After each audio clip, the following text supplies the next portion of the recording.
Welcome class fourth mathematics. ठीक है, तो ये हमारा लेक्चर है, lecture number 6। Welcome class fourth mathematics lecture 6 chapter 5 factors and multiples. Exercise आज करेंगे हम 5.2। तो इसमें जो हमारा पहला क्वेश्चन है वो है सॉल्व द फॉलोइंग क्वेश्चन। आपको बुक पे आप देख रहे होंगे, बुक पे वो साफ साफ लिखा गया है और यहाँ पे भी मैं इसकी तस्वीर लगा देता हूँ। तो पहला क्वेश्चन हमारे है solve the following question using the divisibility rule. Rules आपको आते हैं, तो पहला क्वेश्चन बहुत आसान होगा। तो ये कोई मुश्किल काम मेरे ख्याल से नहीं है, बहुत आसान है। आज हम दो क्वेश्चंस करेंगे, ओनली टू क्वेश्चंस। ठीक है, ओनली टू क्वेश्चंस हम आज करेंगे और थर्ड वाला नेक्स्ट लेक्चर में करेंगे। ठीक है जी। तो होप सो कि आप इन्जॉय भी कर रहे होंगे, समझ भी आ रहा होगा। और ये मैं बहुत थोड़ा सा काम करवाता हूँ आपको, ये आप ऐसे ना हो कि आप करें ना, मगर मैं ये रिक्वेस्ट करता हूँ आपसे कि आप साथ साथ ये काम कर लीजिए। ठीक है, आप फिर नोटबुक पे इसको उतारिए और फिर दोबारा रफ पे इसे ट्राई कीजिए कि आपको आता है या नहीं आता है। ये आपको आना भी चाहिए, समझ भी आना चाहिए, करना भी आना चाहिए। एक एक क्वेश्चन मैं सॉल्व करवा रहा हूँ आपसे, आपको ऐसी कोई प्रॉब्लम नहीं आएगी कि आपके बहुत बड़े डाउट होंगे। हाँ, दूसरी बात ये बता देता हूँ, जो भी मैं करवा रहा हूँ वो आपने एज़ यूज़ुअल नोटबुक पे लिखना है। ये मेरे को कोई बच्चा क्वेश्चन ना करे कि मैंने नोटबुक पे लिखना है, क्या लिखना है, कैसे लिखना है। जैसे मैं यहाँ पे लिख रहा हूँ वैसे ही आपने लिखना है, बड़ा सिंपल सा काम है। ठीक है जी। तो क्वेश्चन नंबर 1 पे चलते हैं। ये क्वेश्चन नंबर 1 है बेटे, आपने ऐसे ही आपकी बुक आपके पास होगी, क्वेश्चन नंबर आपने क्वेश्चन उतारना है, solve the following question using the divisibility rule. उसका पहला पार्ट है, फर्स्ट ए पार्ट है जो वो कह रहा है is two a factor of 198। ठीक है, तो इसमें 198 हमने देखना है, ये वाला 8 है, इसको सर्कल करना है ऐसे। ठीक है, फिर हमने लिखना है वी नो दैट, क्या लिखना है, we know that if the ones digit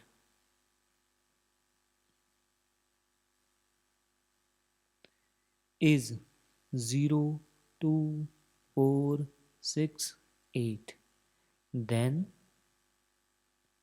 it is divisible by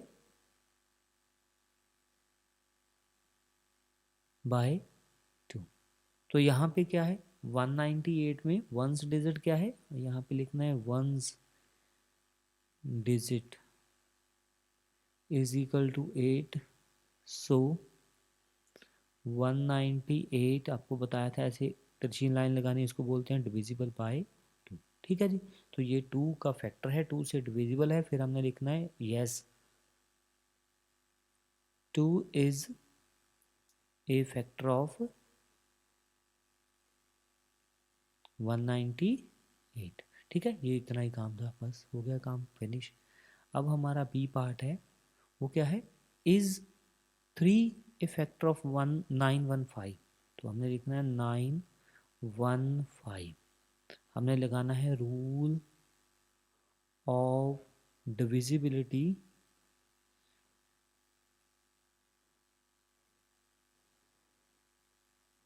three. ठीक है, 3 का हमने रूल अप्लाई करना है। 3 का रूल हमें क्या बताता है, 9 + 1 + 5, ये हो गए 15। 15 को हमने ऐसे 3 से डिवाइड करना है, 3 5 ज़ा 15, तो 0 आ गया। तो ये हमारे पास आ गया 5। ठीक है, तो लिखेंगे सो 915 इज डिविजिबल बाय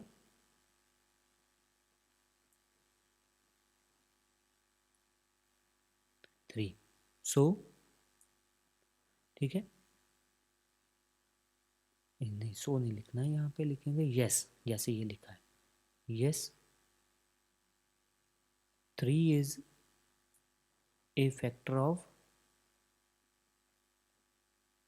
915। ठीक है, ये इतना सा ही काम है। अब सी पार्ट यहाँ पे करते हैं। ठीक है, इसको कलर भी आपके लिए अलग ले लेते हैं, ये सी पार्ट हो गया। तो is 4 A factor of this, तो हमने लिख लेना 7 3 4 9। हम हमारा रूल क्या लिखना है, डिविजिबिलिटी रूल ऑफ 4।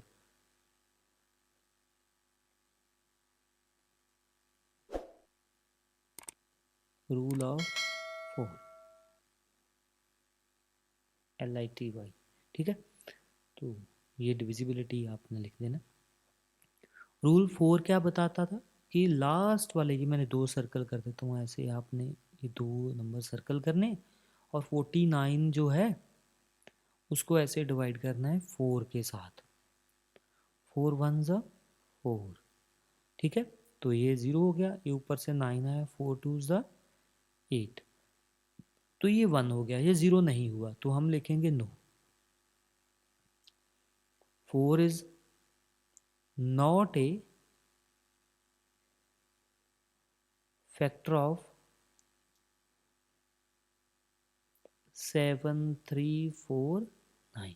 तो ये 7 3 4 9 का फैक्टर जो है 4 नहीं है, ठीक है जी। इसमें रिमाइंडर आ गया, 0 नहीं आया नीचे रिमाइंडर, ठीक है। इसको रिमाइंडर बोलते हैं, इस चीज़ को क्या बोलते हैं, रिमाइंडर। ये 0 आना चाहिए, जैसे यहाँ पे आया ऐसे ही वहाँ यहाँ पे भी 0 आना चाहिए था, नहीं आया तो ठीक है, नहीं आया तो फिर हम नो लिख देंगे, अगर 0 हो जाता तो यस लिख देना था, बड़ा सिंपल सा काम है।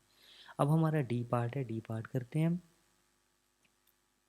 Is 10 A factor of D part, ठीक है। डी पार्ट के लिए कलर और ले लिया।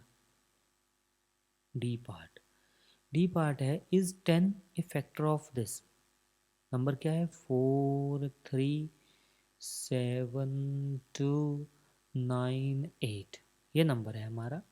तो हमने रूल क्या लगाना है, 10 का, रूल ऑफ 10। 10 का रूल हमें क्या बताता है, वंस डिजिट इज 0। तो वंस डिजिट 0 होना चाहिए था, यहाँ पे क्या है, वंस डिजिट क्या है 8, वंस डिजिट क्या है, ones digit is 8। So 4 3 7 2 9 8 is not divisible by 10, is not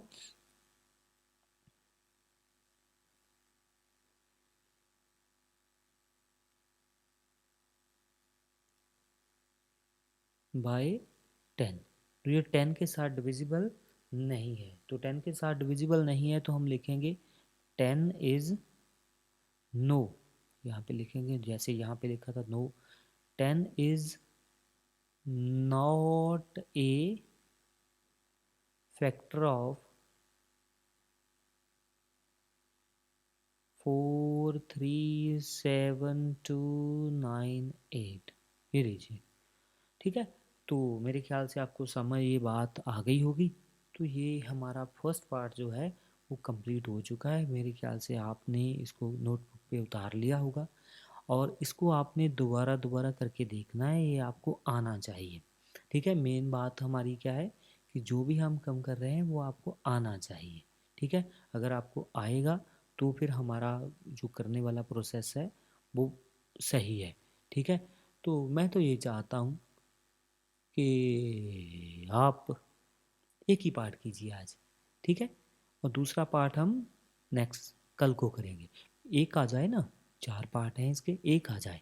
पहला काम आपको आना चाहिए, देखो ऐसे लिखने वाला काम आपको, ये नहीं है कि आपने सिर्फ नोटबुक पे ही उतारना है, काम क्या है कि आपको ये आना भी चाहिए। इसको आप, मेरी ये आपसे रिक्वेस्ट है अब बच्चों, आप इसे अब फेयर कॉपी पे तो आपने कर लिया है, ठीक है। मैं ये चाहता हूँ आप सीधा डायरेक्ट ही फेयर कॉपी पे कीजिए इसे, जहाँ आप रफ पे कीजिए और बाद में इसे फेयर पे उतार लीजिए, ये आपकी इच्छा है, ठीक है। आप किस पे पहले कंफर्ट हो, किस पे करना चाहते हो, तो ये आप 2 3 बार इसे करके देखिए, हर क्वेश्चन को कम से कम 3 बार, कम से कम 3 बार करोगे तो ये मीन्स 12 क्वेश्चन हो गए। अब 4 क्वेश्चन है ना, 3 बार करोगे, हर क्वेश्चन को 3 बार करना है, फेयर पे नहीं, रफ पे, ठीक है। फेयर पे 1 बार ही करना है, फेयर नोटबुक पे कितनी बार करना है, 1 बार, और रफ पे करना है 3 बार, ठीक है। तो 3 बार करोगे तो ये आपको पूरी तरह समझ आ जाएगा। अब हम नेक्स्ट लेक्चर, लेक्चर नंबर 7 पे मिलेंगे, ठीक है, कल को, और दूसरा पार्ट करेंगे। ठीक है, सेकंड पार्ट कल करेंगे। ओके बेटे, गुड लक, टेक केयर।